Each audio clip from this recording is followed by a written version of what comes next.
নমস্কার বন্ধুরা, রিনাজ হোমলি কিচেনে সকলকে স্বাগত। আজ শেয়ার করব লাউ শুক্তোর রেসিপি একদম সাবেকিভাবে। লাউ শুক্তো গরমের দুপুরে ভাত দিয়ে খেতেও ভালো লাগে, আর পেট আর শরীর দুটোই খুব ঠান্ডা থাকে। চলুন দেখে নেওয়া যাক আমার আজকের এই লাউ শুক্তোর রেসিপি। এখানে আমি একটা বড় সাইজের লাউ নিয়েছি আর দুটো উচ্ছে নিয়েছি। লাউ আর উচ্ছে ভালো করে ধুয়ে রেখেছি। এখন লাউটাকে কেটে, আমি পুরো লাউটা নেব না, এই অর্ধেকটা লাউ দিয়েই আমি শুক্তোটা বানাবো। এই লাউটাকে আমি কয়েকটা টুকরো করে কেটে নেব। তার আগে লাউয়ের খোসাটাকে ছাড়িয়ে নিচ্ছি। লাউয়ের খোসাটাকে আপনারা বটি দিয়েও কেটে নিতে পারেন, আর আমি ছুরি দিয়েই কেটে নিচ্ছি। এইভাবে খোসাটাকে ছাড়িয়ে নিয়ে তারপর এটাকে আবারও কয়েকটা টুকরো করে নেব, আর তারপরে এটাকে পাতলা পাতলা স্লাইস করে কেটে নেব। আর আমি এই শুক্তোটা বানানোর জন্য উচ্ছে নিয়েছি, আপনারা করলাও নিতে পারেন। এইভাবে লাউটাকে পাতলা পাতলা করে কেটে নিলাম। এবার এই লাউগুলোকে সরু সরু করে কেটে নেব। লাউ কাটার পরে আর ধুতে নেই, তাই লাউটাকে কাটার আগেই ভালো করে ধুয়ে নিতে হয়। আমি এইভাবে লাউটাকে কেটে নিলাম আর একটা বাটিতে এখন তুলে রাখলাম। এই রকম সরু সরু করে লাউটাকে কেটে নিয়েছি। এখন এই উচ্ছেগুলোকে আমি কেটে নেব। উচ্ছেগুলোকে দুপাশের বোটার অংশটা ফেলে দিয়ে গোল গোল করে কেটে নিচ্ছি।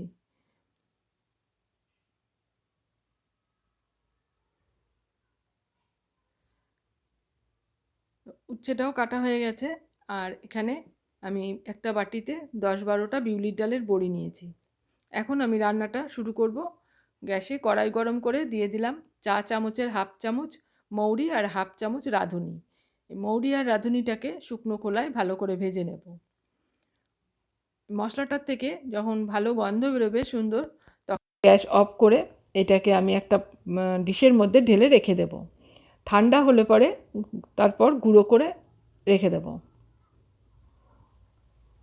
এখন এই কড়াইটাই আমি আবারও গরম করে নেব। তারপর এর মধ্যে সর্ষের তেল দিয়ে দিচ্ছি। 2 চামচ মতো সর্ষের তেল দিলাম। তেল গরম হয়ে গেলে বড়িটা প্রথমে ভেজে নেব।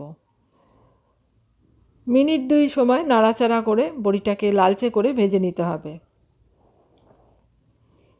বড়ি ভাজা হয়ে গেলে বড়িগুলোকে আমি তুলে একটা বাটিতে রেখে দেব।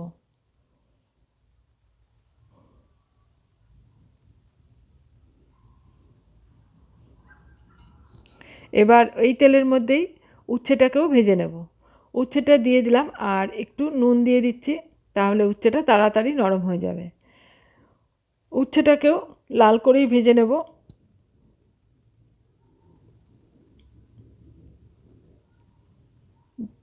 উচ্ছেটা 2-3 মিনিট নাড়াচাড়া করে ভালো করে ভেজে নিয়েছি। এখন উচ্ছেটাকেও আমি তুলে একটা পাত্রে রেখে দিচ্ছি।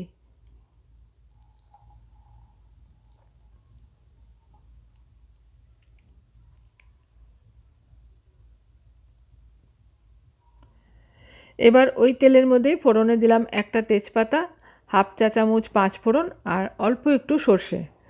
ফোড়নটাকে 10 থেকে 15 সেকেন্ড একটু নাড়াচাড়া করে তেলের মধ্যে ভেজে নেব।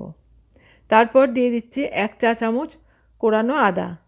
আদাটাকে একটু নাড়াচাড়া করে ভেজে নিয়ে এর মধ্যে কেটে রাখা লাউগুলো দিয়ে দেব।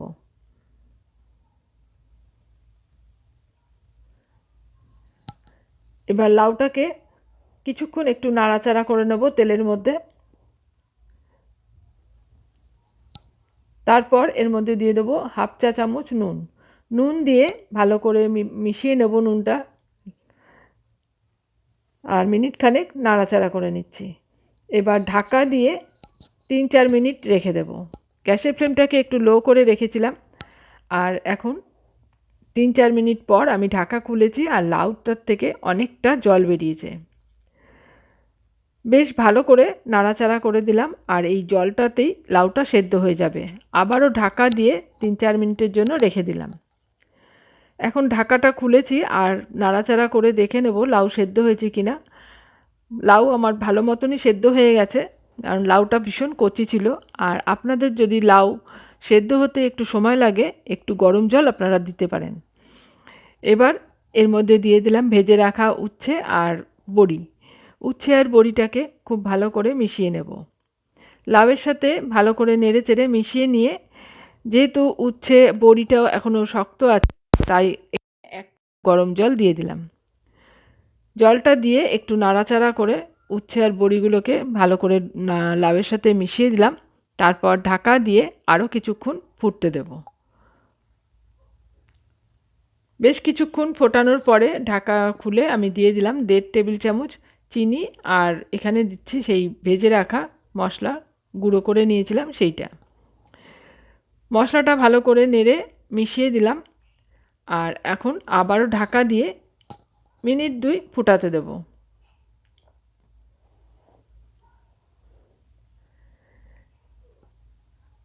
এখানে একটা বাটিতে আমি হাফ বাটি দুধ নিয়েছি আর হাফ চামচ আটা নিয়েছি। এটাকে ভালো করে মিশিয়ে নিলাম, আর এই লাউ শুক্তোর মধ্যে এটা আমি দিয়ে দিচ্ছি, এই দুধে গোলা আটাটা। ভালো করে নেড়েচেড়ে মিশিয়ে নেব, তাহলেই তৈরি হয়ে গেল লাউ শুক্তো। আপনারা নামানোর আগে একটু ঘিও দিতে পারেন, আমি ঘি দিইনি। এবার গ্যাসের ফ্লেমটাকে অফ করে কিছুক্ষণ ঢাকা দিয়ে রেখে দেব স্ট্যান্ডিং টাইমে। তারপর আমি একটা পাত্রে সার্ভ করে নেব। তৈরি হয়ে গেল আমার আজকের রেসিপি লাউ শুক্তো। আমার আজকের এই লাউ শুক্তোর রেসিপি আপনাদের কেমন লাগলো কমেন্টসে জানাবেন। ভালো লাগলে লাইক আর শেয়ার করে দেবেন। চ্যানেল এখনও সাবস্ক্রাইব করা না থাকলে চ্যানেলটা সাবস্ক্রাইব করে পাশে থাকা অল বাটনটা প্রেস করে রাখবেন। পরবর্তী ভিডিওর নোটিফিকেশান আপনার কাছে পৌঁছে যাবে। আজ এখানে শেষ করছি, আবারও চলে আসব অন্য কোনো রেসিপি নিয়ে। এতক্ষণ আমার সাথে থেকে ভিডিওটা দেখার জন্য অসংখ্য ধন্যবাদ।